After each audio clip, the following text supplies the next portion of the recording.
Okay, team, we're ready for step 5 of the buyer process. And I think the most important thing in this step is to get everybody on the same page as far as what is our goal and what is our process to achieve the goal. It sounds something like this.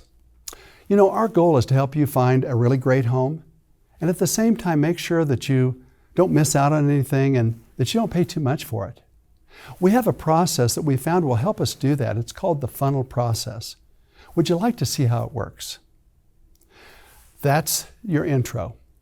Before we jump into beds and baths, let's get everybody on the same page as far as our goals and our process.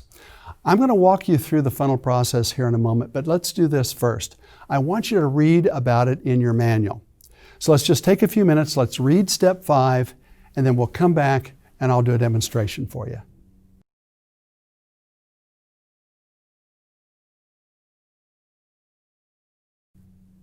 Okay, welcome back. Are there any questions about step 5, the funnel process? Okay, let's do a demo. I'm going to start again with our introduction. You know, our goal is to help you find a really great home. And at the same time, make sure that you don't miss out on anything and don't pay too much for it. We've got a process that we've found that really helps us do that. It's called the funnel process. Would you like to see how it works? Great. It's very simple. I'm going to draw here a funnel.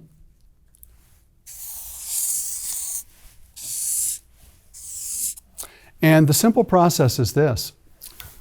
We're going to put everything in the funnel that we think might work. Then I'm going to ask you a series of questions, your criteria, if you will. Beds, baths, price range, neighborhoods, floor plans, and so on. And based on that criteria, we'll put a filter in the funnel. So everything comes in, and then what we'll do is we'll filter out through process of elimination all the ones that don't work. And what's left in the funnel are the ones that might work. And so then we'll start to look at them. We'll look at them online, some will drive by, some will actually go in. We may start out with thousands of properties, but we'll start working our way down through process of elimination. This helps us make sure that we don't miss out on anything. When we get down to the finalists, our goal is to have you be able to identify your favorites. Our goal would be for you to have at least 3 favorites. And these can be a top 3. And sometimes we call them a rolling top 3. In other words, you end up with your 3 favorites. And this can be a rolling top 3. So we go out and we look at a house and you find that you like that house better than one of the ones we already have. We can take one out and put that one in. So that's the basic concept. Any questions on that? Great. Let's start. Let me ask you this. Do you have properties that you have found that you're interested in so far? Great. Let's start with those. So let's put in the properties that you have so far. Now, at this point, it's a little bit of show and tell. So they will show you properties that they have found online or that they've driven by. And each time they have a property, you say, great, let's put that property in there. Let me ask you this question. What was it about that property that attracted your attention? Listen carefully, because the first words out of their mouth are their dominant motivation. Keep listening. Let's say they have 6 properties that they have found so far. On every property, when they show it to you, ask the question, what was it about this property that attracted your attention? The first words out of their mouth is a dominant motivation. With the 6 properties, you'll start to pick up on patterns. There's a pattern to their motivation. This is very important. Also, I would ask, let me ask you this, have you been inside any of these properties or have you driven by? Find out their level of experience with these properties. Next, I would ask, let me ask you this, how did you find those properties? Many times what they'll say is, well, we found them on Zillow, or we found them on Trulia, or they'll mention another website. Great. Did you know where Zillow and Trulia get their data? They get their data from the MLS.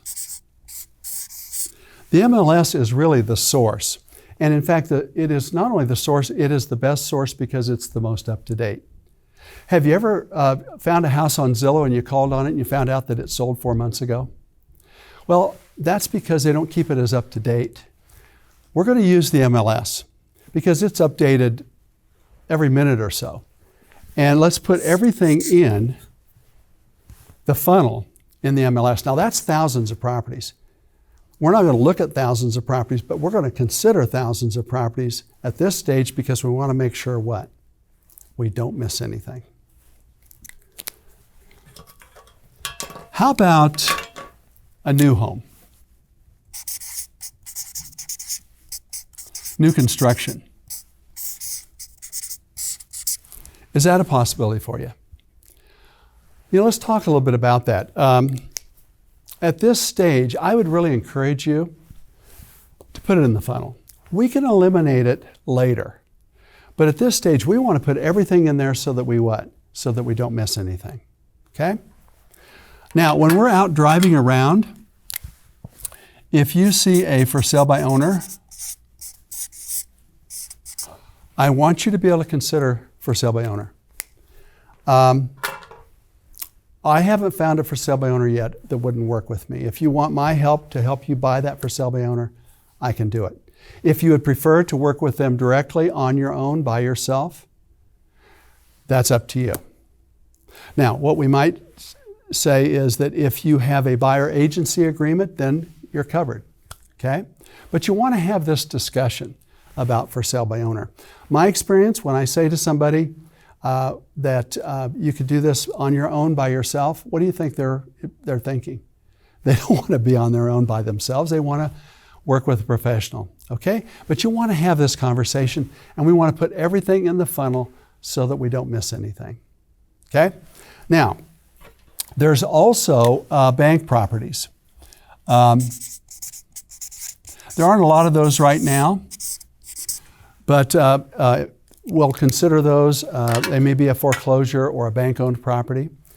And then, you know, there's new properties coming on the market all the time. And we definitely want to have access to those. So these new properties will be coming on the market. We'll set up a search criteria in the MLS so that if a new one comes on that meets your criteria, it'll drop right into the funnel. Sometimes we call that a cart, just like a shopping cart, just like when you shop online. If it's a property that or a product that you're interested in that fits what you're looking for, it drops into your cart. So we're going to put everything in the funnel so that we don't miss anything. Then we'll come up with our criteria. We'll start the elimination process. We'll go from thousands to hundreds to dozens. We'll start looking at them online, looking at them, driving by. Some of them will actually go in. Our goal is for you to end up with your favorites. Hopefully at least 3, your top 3. And this can be a rolling top 3. Now, when we get to that point, I will do for you what we call a CMA. You may have heard that term. It stands for Comparative Market Analysis. What we'll do is we'll look at what have other properties sold for that are similar to your property that you're considering. Similar in location, size, and so on. And we do that to make sure that you have a good feel for value so that you don't feel like you're paying too much for the property. So that's the process that we're going to use. Does that look like a process that would work for you? Great. Well, let's begin. Okay, that's the funnel. And what I'd like for us to do is to have a chance to rehearse. So I'd like for you to pick a partner.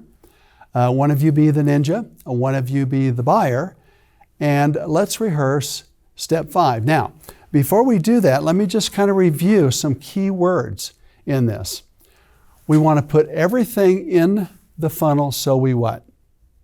So we don't miss anything. We're going to use a process of elimination versus a process of selection. You know, they selected these 6 properties online. They brought those in. A trap that you can step in is They're selecting the properties. They call you. We found these properties we'd like to look at. You set up the appointments. You go show those properties. For whatever reason, they don't work. Or they're worried that, well, there might be a better one out there. And so they go home. And 4 or 5 days later, they call and say, we found another property. We want to go see that. And you pop up, kind of like a Pop-Tart realtor, and you go out and show that property. And it doesn't work. And now all at once, you're in their process. Who's controlling the process? They are, okay? And you want to control the process. And so you don't want to use a process of selection. You want to put everything in and use a process of elimination, okay? Now, when we get down to our favorites, we'll do a market analysis for them on those properties to make sure what? That they don't pay too much for it. Again, your key words, elimination versus selection. So you don't miss anything and you don't pay too much.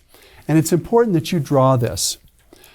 Be visual with it. Now, I know some ninjas that actually have this prepared on a beautiful slick in color, and you can do it that way as well.